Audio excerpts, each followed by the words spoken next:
Hi guys, we're on day 3 of the Healthy Eating Week from the British Nutrition Foundation, and today we're going to be talking about setting goals to help you keep track of what you are eating to allow you to be able to manage your weight. Now, as I say, it's British Nutrition Foundation Week, Healthy Eating Week. So people who are watching or following me from America, the information is relevant. It's just that some of the label information or anything, that kind of things, and the statistics I'm using are based in for England, but I am sure around the world we have a similar kind of population of issues with obesity. So the information what I'm talking about will be relevant for you to help you lose weight.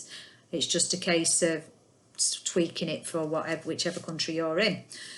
So you've got to set your goals of what you want to achieve. So what kind of weight do you want to get down to if you are overweight?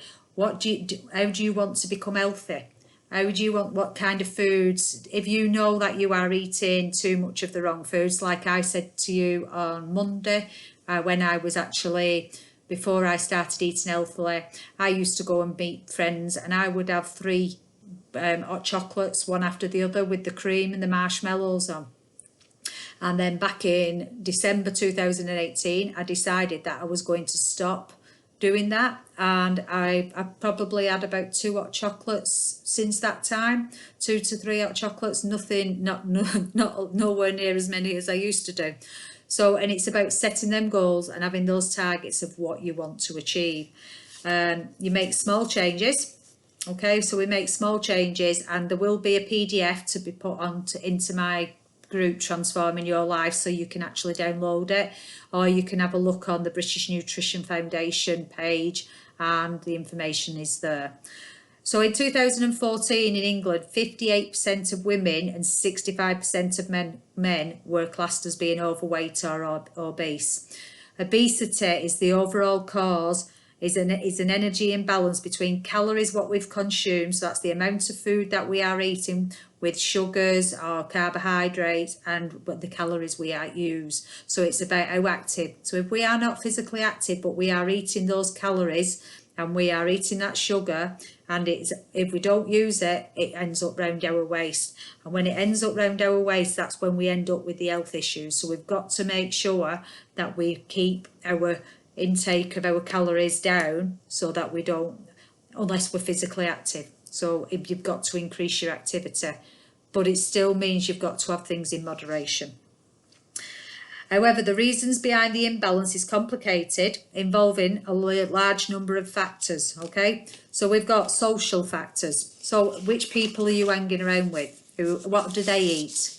Which people, what's your mental health like, your mental well-being like? Are you eating because you are dealing with some kind of emotional issue where when you get stressed or anxious, you will go to the fridge or you'll go and buy a bar of chocolate or things like that? And yes, I've done this. I've actually used to go and buy chocolate, and even now sometimes if I'm feeling like I'm a little bit stressed, I will go and get some chocolate and eat some and just eat it. It's quite, not everybody has these issues because we're human, and our part of our brain, sometimes it makes us feel better if we have some kind of chocolate, or if we have some kind of stress release from our mental health.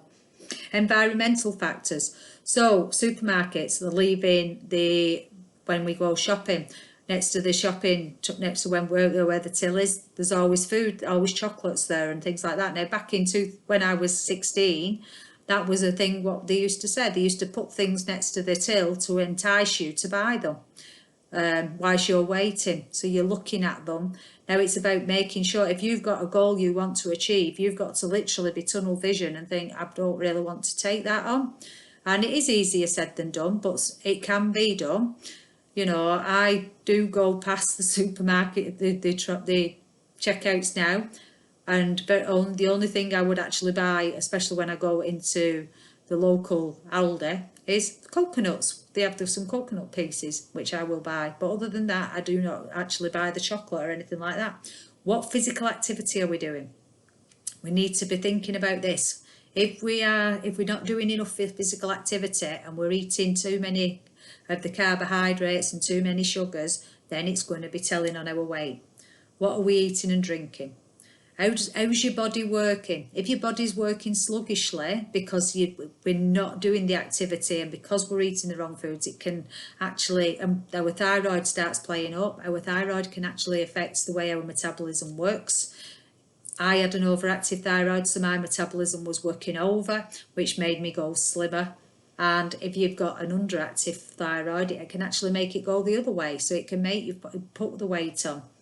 But you need to be looking at what your foods you're eating to try and dealing with the stress and the anxiety, because I am convinced that my thyroid was actually kicked out through having a lot of stress and anxiety in my life. Media adverts, so the adverts what we see on television, you know, these things are there to attract us to make us eat these foods and telling us that we need them. Have a look at them, have a look at the contents on the labels, see is it what you're actually needing, and when we're eating out, we have to think about them portion sizes.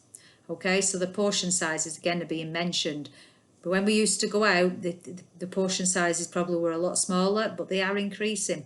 So before you go, and this is one of the things I do when I go shopping, I always make sure I have something to eat before I go and do shopping, because if you go shopping when you're hungry, you will eat more. Or you'll buy more, you'll buy all the foods what you don't really want to be eating. So try to have something to eat before you actually go into the supermarkets and buy your food.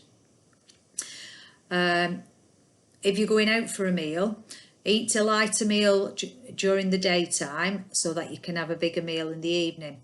Look for the healthier options on the menu. Look at the calorie contents.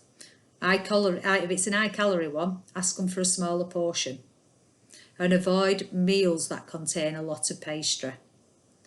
It's because the pastry's got lots of fats in it, it's got gluten in it as well, so that can cause bloating. So it's about making sure that you're aware of what you're eating and taking responsibility. You know, one of the things to do with our health and well-being is when to become self-aware, we have to acknowledge and take responsibility for the part we're playing in our problems. Healthy eating is the same thing. We've got to acknowledge what we are doing and we've got to take responsibility of how we are going to change it. In my group, Transforming Your Life, there'll be a weekly meal planner template put in there, and there will also be a leaflet about small changes, to make small changes. So hopefully, and there'll be a thing about setting goals, I think, in it as well. So there'll be a few things for you to use to help you achieve your healthier eating program. If you need any help or any support or anything, please feel free to comment on the post or message me direct, and we can get started and help you get healthier and fitter, because I can help you with your physical as well as your nutritional. So please get in touch, and hopefully you've found that useful, and let's get helping you get healthier. Have a lovely day and stay safe.